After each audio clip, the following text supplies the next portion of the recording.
And hello, meron pala akong gustong i-share sa inyo na ginagamit ko sa face ngayon. Kasi may mga nagtatanong pa rin kung ano nga ba yung update na ginagamit kong skincare ngayon sa face ko. So, ito nga pala yung face ko na walang nakalagay. Nakikita ninyo is ang ganda ng pinaka-aura ng face ko ngayon. Dahil ito ay sa ginagamit kong facial wash, and yung iba kilala na to. Ayan, kung titignan nyo pa lang ay kilala nyo na. And ito naman ay ginagamit kong moisturizer sa umaga at sa gabi. Pwede nyo rin siyang patungan ng ibang cream, or umaga at gabi, pwede nyo siyang patungan. Ayan, depende sa inyo kung anong klaseng cream na ipapatong nyo. So, ito ay nabili ko sa TikTok, and di ko masabi yung price sa pinakaano niya. Ito kasi nabili ko tong dalawang to ay magkasama. Meron tong iba-ibang klase na mga product nila. Ito ay Blood to Glow.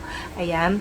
And meron tong ibang mga kasama na iba-iba pang moisturizer, at meron siyang ibang toner, or kaya, ayan, basta check nyo na lang. So, wala nga pala akong nakalagay sa face ko tuwing magbibigay ako ng review. So, ayan. And ipapakita ko sa inyo kung paano ko siyang ginagamit.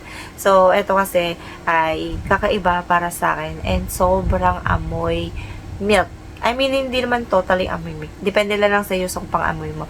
So, ako nga pala ay nagre-review ng mga iba't ibang klase ng mga product, tulad ng supplement, skincare, or kahit ano pa, lotion. Ako kasi makikita nyo sa mga vlog ko ay maraming lotion talaga at sabon. So, eto, bihira ako mag-ano sa face pagka nagustuhan ko lang talaga.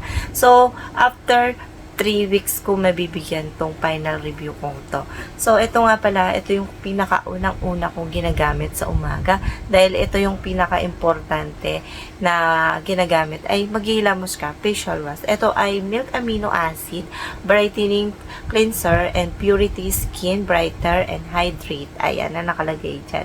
So, 80 grams yung laman nito. Bali, hindi siya punong-puno. Mga hanggang dito lang ata yung natanggap. Pero kunti na lang to. Matipid to dahil isang ganun mo lang, sobrang bula niya na. I mean, ma-creamy siya, hindi siya mabula, pero pag nilagyan mo na siya ng tubig, parang mabulang mabula na. So, ito yung packaging niya. Ayan. Nakatanggap ko to, ay nakapop yan ng ganun. And, nabuksan na kasi. So, andito naman kung paano siya gamitin. Ayan, yung direction. And, ayan. And, maganda to. Super mild lang to. Sa mga gustong naghahanap lang na parang ayaw na galing kang rejuvenating set. Halimbawa, rejuvenating set, tapos naghanap ka ng maintenance set. Pwede naman hindi mo isunod sa rejuvenating set na kailangan mong gumamit ng maintenance set. Pero, pwedeng hindi. Ayun, para sa akin, kasi ayun naman ginagawa ko. So, sa mga nagtatanong kasi, may nagtatanong pa rin, ano kayang pwedeng gamitin sa rejuvenating set after mag-rejuve? So, yung iba sinasabi ko, maintenance set, kahit naman maintenance set, kasi may mga mild lang yun, pwedeng, pag-brighten ng skin mo, o whitening kung naghahanap ka. So, ayun. And, dito yung ingredients niya, sobrang dami. Ayan siya. And, di ko na iisa-isayin. Sobrang dami niyang ingredients. Ayan. Andito yung isa, sa gilid siya. And, papakita ko sa inyo kung ano yung itsura nito. So, ito siya. Ayan. Ay siya, isang ganyan mo lang, sobrang dami na ilalagay mo sa face. So, ito, walang nakalagay sa face ko para makita nyo. Ito na yung face ko, ayan. May mga makikita nyo hyperpigmentation, sunspot, or ano man, or kaya melasma maliliit na sobrang, hindi naman talagang melasma. So, ayan, ganyan-ganyan lang ginagawa ko. Yung iba, kailangan mo namang magbasa ng mukha. Ako, ginaganto ko siya. Makatibo siya sa face. Yung amoy nito, amoy milk siya. Parang parang amoy iba. Amoy milk na. Amoy ko na siya sa ibang sabon. So, ayan yung nagawa ko. Ayan siya. Tapos, hindi ko na kailangan ibabad. Basta i-massage siya. Ganito lang ang pag-massage ng face ko. Ewan ko lang sa iba kung paano nila ginagawa. So, ganyan lang. Ganyan ko lang siya. And, ganyan ko lang siya. Ayan. And seconds mo lang siyang pwedeng gamitin. Then, tatanong siya kung ilan seconds. Depende sa'yo kung ano. Kung, diba, 1 minute. Di naman kasi siya mahapdi sa face. Diba ba, kung naliligo ka, ilagay mo siya sa leeg mo. Or kaya, pag may sobra, dito. Ganon kasi ginagawa ko. So, ayan. Babalawan na muna natin. Papabulain ko na. So, ayun lang yung itsura niya. Hindi siya masakit sa mukha. So, babalawan ko muna. So, ganito siya pagka nilalagyan ko na ng tubig. Ayan ko. Ayan. Ayan, pinapakita ko na ha. Kasi may magtatanong, paano nga ba yung itsura niya, tas ganito, ganyan. Siyempre, ayan. And babanlawan ko na talaga siya. So, makikita niyo yung pinaka parang, hindi siya banat pagka after mong gumamit ng ganito. So, ito na yung, pagbanlaw niya. So, ayan. Nag-cut-cut ako. And, ayan. Kung ano yung face ko kanina, yung pa rin. And, makikita nyo talaga walang nakalagay sa face ko. So, ayan. Pagka nagpupunas kayo sa face nyo, ganun-ganun lang. Ganyan, kahit anong mang towel, huwag yung ganun-ganun. Yung parang ganun-ganun yan. And dahan-dahan lang. Ganyan-ganyan. So, ayan. Ito yung face ko, parang mas maputi siya, 'di ba? And kasi naanohan na siya ng tubig. Ganun talaga pag sa una. So, ayan yung face ko. Ayan. And ang sinusunod ko naman dito ay nilalagay ko. Pwede nga ba mag-toner? Yes, pwedeng mag-toner. Depende sa'yo kung paano mo siya. Ang toner kasi ganun mo lang paggamit. Ayan. Pwede mo siya mag-toner. Ako hindi na ako nagto-toner. Simula ginagamit ko to. 3 weeks na. As in 3 weeks na ako hindi gumagamit. So, pwede nga bang partneran ng serum? Yes, meron tong serum. Pero ito ay pinili ko lang ay moisturizer lang muna. So, sa susunod na yung serum na yun. So, kasi tinatay ko muna, ito muna, puro ito, ganun siya. So, ako kasi, pag set-set, ganun, by set-set yan. So, ito naman yung pang-umaga nila na moisturizer. Ito naman ay pomegranate niacinamide brightening moisturizer and brighten skin, even skin tone. 30 grams din siya. Ito yung pinaka-packaging niya. May ganyan siya. Tatak dyan. And nandito yung ingredients niya. So, ayan. And nandito yung expiration niya sa ilalim. Naka-indicate lahat dito. And yung pag-apply, paano? Small amount lang. Basta ganun. And massage. Hindi mo naman kailangan sobrang dami. So, ayan. Nandito naman. Makikita nyo naman lahat dyan. So, nandito lang. Simple lang yung pinaka-packaging niya. So, ayan. Pink yung kulay niya. And, pagdating dito sa loob, ay meron siyang scoop. Nakakaiba. Di ba yung iba? May pag-ganun talaga. So, ito, meron pa rin siyang clock. Tatak dyan. And, maganda sa mga ganito ay may mga takip. Di ba noon, hindi pa siya uso. So, di ba mas maganda yung face ko. Di katulad kaninang hindi pa nakapaghilamos. Totoo niya, hindi pa talaga ako nakapaghilamos ng paggising ko. So, ayan, ito yung niya. Sobrang tipid nitong gamitin. And, ayan, paubos na rin. Di ba yung iba, katulad ng mga lagayan ng ganito, ay hindi naman parang lubog. Yung parang maliit lang yung space sa loob. Pero ito ay talagang sa may pinakailalim. So, ganito lang yung paglagay ko. Konti lang din. Ayan, sa umaga. Pwede nga bang patungan to ng sunscreen? Yes, pwede patungan. Kung meron kayong serum, gamitin nyo muna ay serum. Or, di ba, nag-toner kayo, tas sunod serum, tas eto na yung huli ay moisturizer, tas sunod mo yung sunscreen. O, ganun lang. So, ako ay eto lang. Ito lang yung ginamit ko sa umaga tsaka sunscreen. Kahit anong sunscreen, pwede nyo gamitin. Ayan lang face ko. Dapat, hindi ko pala nilahat. Dahil ipapakita ko yung isa. So, ayan. Okay na yan. Ganyan lang. Tapos, massage nyo lang. Tapos, ganyan. Yung amoy nito, ang bango. Super amoy parang hanggang leeg ha. Hanggang leeg mong gagamitin. Hanggang likod, leeg. Tapos sabi nila, ba't parang ang blooming mo, tapos parang ang bata mo tignan.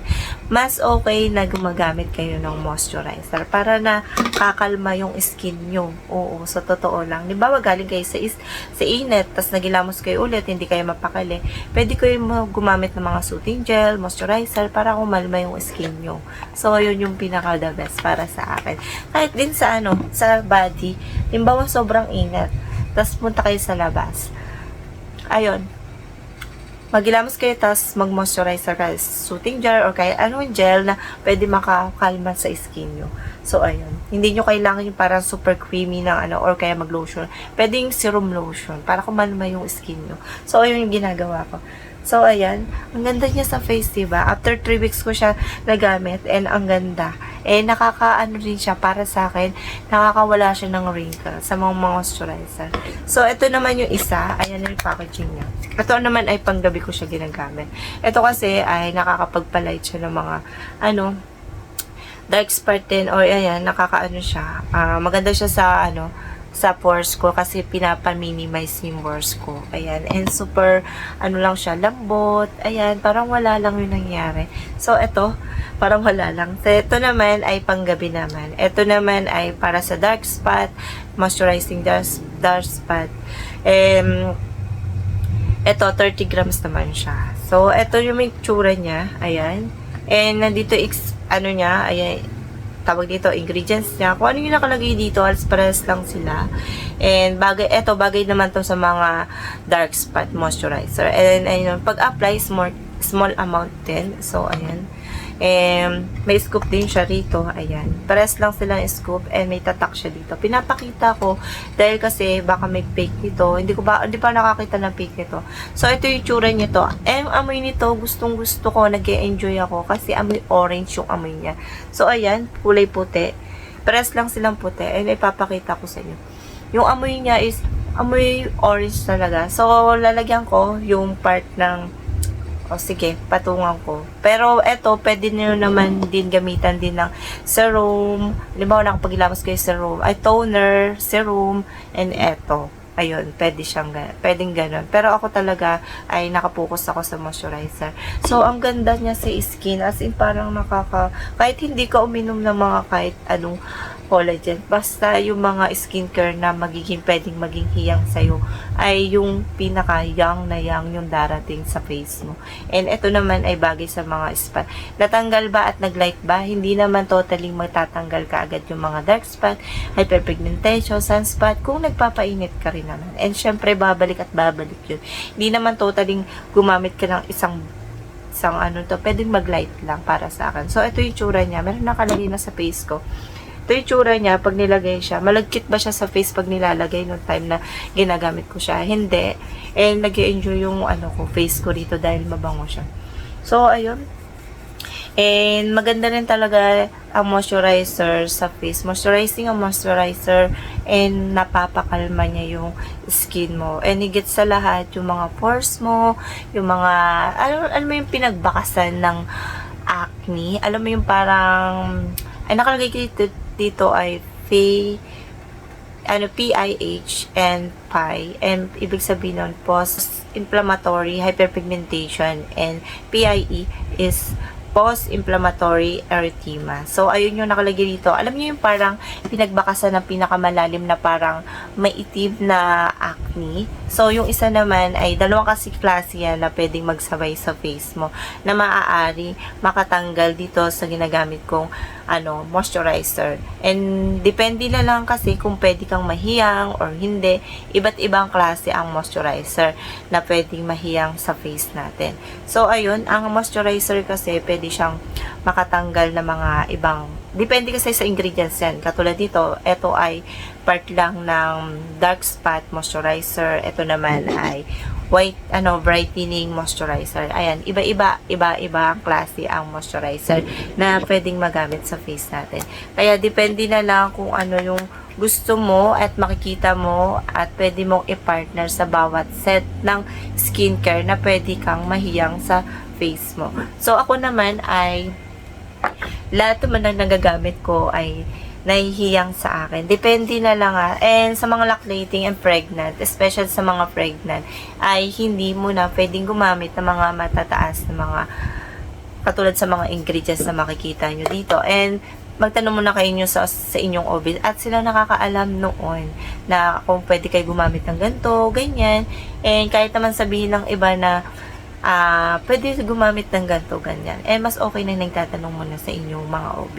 Sa mga lactating mom, and di ko sure, depende yan sa age ng baby niyo. So, ayun, eto lang yung masasabi ko ay uminom kayo ng maraming tubig. Hindi lang kayo aasa sa mga skincare or kaya supplement, and importanteng umiinom ng tubig. Isa rin na nakakapagpalight and nakaka-light ng skin, nakakapagputi ang pag-inom ng tubig. So, ayun yung pinaka-importante.